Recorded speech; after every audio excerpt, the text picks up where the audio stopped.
une émotion très présente en ce moment, la peur. Qu'elle soit transmise par notre entourage ou par nous-mêmes ou par les médias, la peur est partout autour de nous. Qu'est-ce qu'elle est, qu'est-ce qu'elle fait, pourquoi elle existe la peur? Elle est souvent présente parce qu'on a beaucoup d'imagination, on fait des suppositions et on a peur d'un quelque chose d'horrible pourrait arriver. Et souvent ce potentiel malheur, je sais pas si on me voit bien, ce potentiel malheur existe. Potentiellement, on peut tomber malade, on peut mourir, on peut avoir un accident, on peut avoir plein de choses, on peut se fouler la cheville en se baladant chez soi.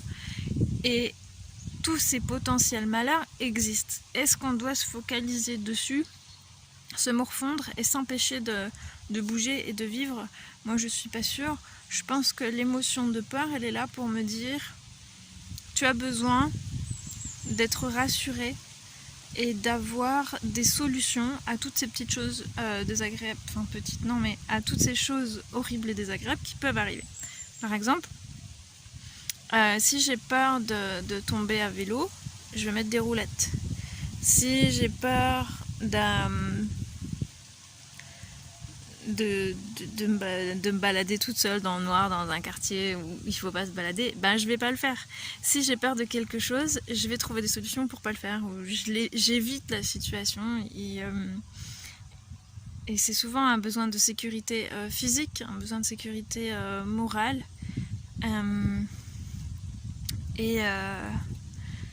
la peur, soit elle tétanise, comme le hérisson qui va se mettre en boule, il va faire semblant de plus exister. S'il y a une agression, il se met en boule, il bouge plus et il attend que ça passe.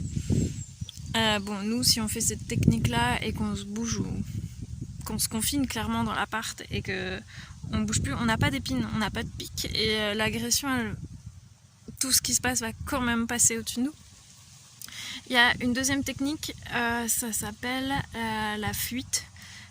C'est-à-dire j'ignore ce qui se passe et je me barre ailleurs. Il y en a qui sont partis à l'étranger, il y en a qui veulent partir sur la lune et c'est esquiver la peur, mais elle existe toujours à l'endroit initial.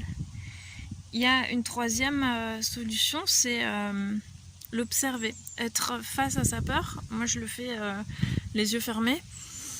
Je dis ok, j'ai peur de quoi? Je l'observe dans mon corps et j'essaie de comprendre vraiment au fond pourquoi j'ai peur. Là en ce moment, j'ai peur d'être malade. Pourquoi? Parce que j'ai peur de souffrir physiquement, j'ai peur d'avoir mal, j'ai peur d'aller à l'hôpital. J'aime pas cette ambiance-là, j'aime pas les ambiances des hôpitaux, j'aime pas la bouffe des hôpitaux, j'aime pas la douleur physique. Et aussi, j'ai peur de mourir. Bon, c'est une peur que j'ai plus aujourd'hui. Parce que justement, j'ai vu que ma plus grande peur par rapport au Covid, c'était de mourir.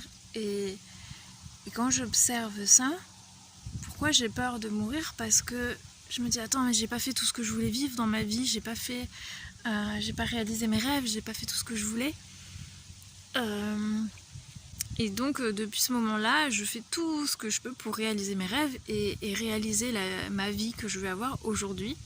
Et plus je respecte mes valeurs et plus j'ai une vie qui correspond à mes rêves, et moi j'ai peur de mourir parce que j'ai fait et je fais à chaque moment ce que j'ai envie de faire et de réaliser et de représenter, et plus je suis celle que je rêve d'être et celle que j'aime être, moins j'ai peur d'une fin parce que je m'épanouis et que je fais vraiment tout ce que j'ai envie de faire à chaque moment et j'ai pas de regrets, j'ai pas de...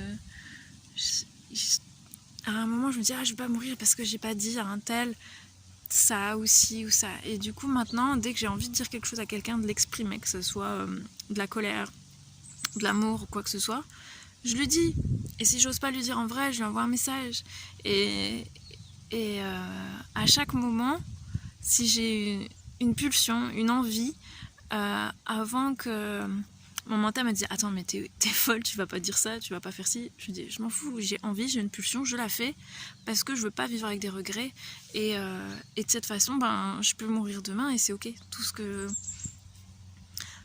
ce que je devais faire, je l'ai fait et c'est complètement ok. Je m'éparpille comme d'hab. C'était la peur d'être malade, la peur de mourir. Pour moi, ma solution, c'est de vivre à chaque moment ce que j'ai envie de vivre et de ne pas regretter. Je supprime les regrets. Ma peur me dit ne va pas parler aux inconnus. Et ben maintenant, je le fais de plus en plus parce que, enfin pas pendant le confinement, mais depuis quelques années, je parle de plus en plus aux inconnus. Parce que c'est génial de découvrir d'autres humains qui ont d'autres points de vue, qui ont d'autres cultures, qui ont une autre vie. Et je suis hyper curieuse de discuter avec eux. Et j'avais peur des inconnus, plus je vais leur parler et plus je suis rassurée. Et je me rends compte, mais en fait, j'avais juste peur de mon imagination où je me dis oh là là, ils vont me kidnapper, ils vont me mettre dans le coffre, etc.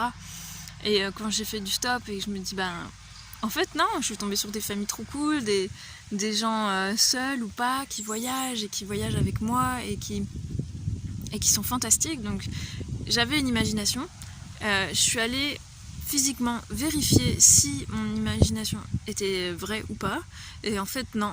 Et en fait le monde que j'ai découvert est formidable et les humains que je rencontre à chaque coin de rue ou sur internet, ils sont formidables, ils ont tous des rêves de créer le nouveau monde et j'adore. Et je me rends compte que quand j'ai peur de quelque chose, soit c'est par rapport à ma sécurité et il faut que je fasse attention, par exemple faire de l'escalade, si j'ai le vertige, ben, je vais mettre une corde pour m'assurer et être en sécurité. Là, la peur disparaît une fois que la sécurité est arrivée. Soit j'ai peur de l'inconnu parce que mon cerveau, mon mental, c'est un scénariste fou qui crée des films incroyables de thrillers, de malade mental. Et c'est juste cette petite voix de scénariste que je lui dis attends, ça c'est ton film, mais on va voir en vrai, dans la matière, dans la rue, et avec les humains qui sont là, si c'est vrai ou pas. Et là ça devient de l'excitation. Je dis attends, le scénariste il dit ça, mais en vrai c'est comment? En vrai on va voir, viens on va voir si sauter du pont ça fait vraiment mal, ça fait peur, ça chatouille ou quoi. Et ben on va sauter du pont dans la rivière, elle est fraîche, ça fait du bien et c'est cool. Merci Baba de nous avoir fait sauter du pont. Bon voilà, la peur pour moi c'est une source d'excitation, d'adrénaline aussi. Ça peut être addictif, mais ça m'a fait découvrir des belles aventures. Donc aller au-delà de ma peur et surtout trouver des solutions aux peurs de ma sécurité du corps, c'est cool. Je pars dans tous les sens. Si c'est pas clair, pose-moi des questions, dis-moi juste un mot et on rebondit, on fait des trucs. Parce que moi toute seule, je pars mais dans tous les sens. Aidez-moi à me canaliser. Aidez-moi à communiquer. Je suis en confinement toute seule et j'ai vraiment envie de parler avec des humains. Donc on peut se faire des visios, on peut se faire des blabla, des lives, je sais pas comment ça marche, mais on va trouver. Et surtout, dites-moi, toi, de quoi t'as peur en ce moment et est-ce que t'as trouvé une solution? Sinon, ben peut-être que j'y réfléchis et puis on trouve une solution ensemble. J'en parle dans une autre vidéo, j'en sais rien. Enfin, en tout cas, viens me parler parce que je me sens un peu seule sur ma chaîne. Je me sens vraiment en monologue et je préfère les échanges, les dialogues. Alors, mets-moi un commentaire ou si t'as pas envie de me parler, partage à des gens, à tes potes qui parlent, je sais pas. Et puis on fait des belles choses. À bientôt, prends soin de toi et j'allais dire n'aie pas peur. C'est ok. Et il faut avoir peur dans la vie parce que si t'as peur de rien, il va t'arriver des bricoles. Mets-toi en sécurité par rapport à tes propres besoins. C'est pour ça que je dis de prendre soin de toi à ta façon. Réponds à tes propres besoins, à tes propres envies et intuitions. Et kiffe la vie. Voilà, je te dis à bientôt. Gros bisous.